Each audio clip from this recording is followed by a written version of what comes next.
good.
So thank you for watching. I hope that's been really helpful to you. But if you're willing to stay, I've got some juicy details to talk about. So first thing I want to point out is I've not been sponsored nor been given any of these items to review. This has all been paid for by myself.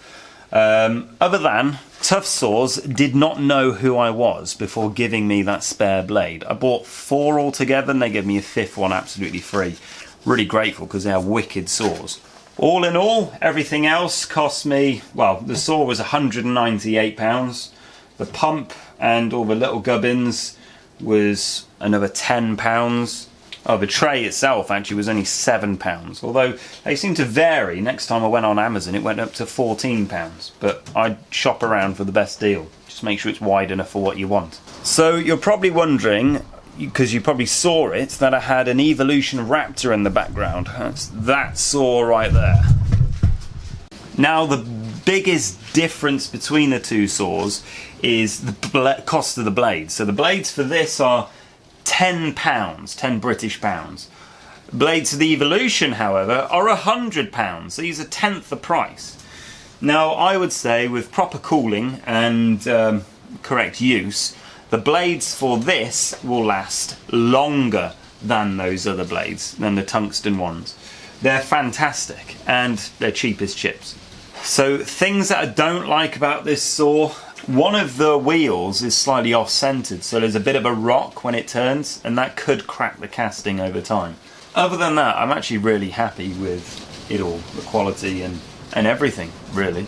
As far as adjustment goes though, when it comes to going from 45 to 90 degrees, I think I would like to create some bump stops, some little adjustable stops, so that when I want to go swing from 45 to 0, it's bang on, because currently it's a bit vague. You can't quite see where the dial is to get it right. So you have to spend time getting it right. So to create a little bump stop with an adjustable screw and locking nut, I think is the way forward to correct that. Now, I know people will be saying, oh, you didn't wear gloves when opening the blade, that's really dangerous. You're right, you shouldn't open or deal with sharp blades without correct safety gloves on.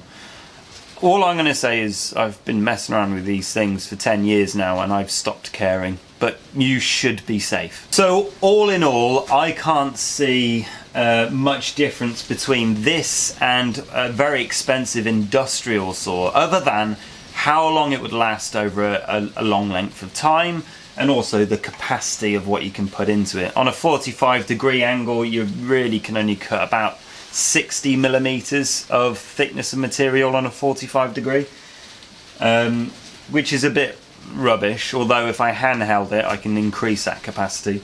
The thing that I like it being handheld is that if I've got a 7.5 meter length of steel, rather than trying to trug that all the way into the workshop, I can cut it outside quite nicely. In box sections, notoriously difficult to do with an angle grinder.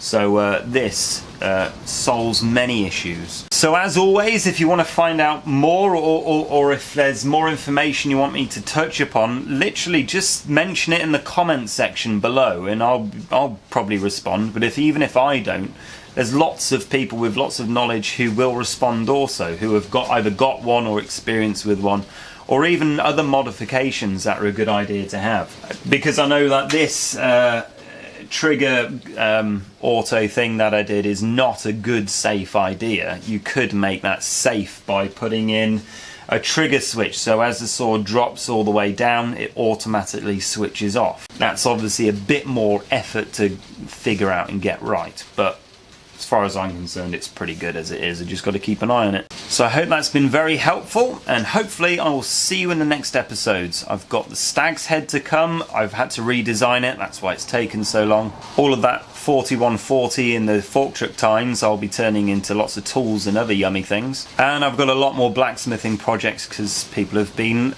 buying from me again. So all to look forward to in the next episodes. All right, see you later. Bye-bye.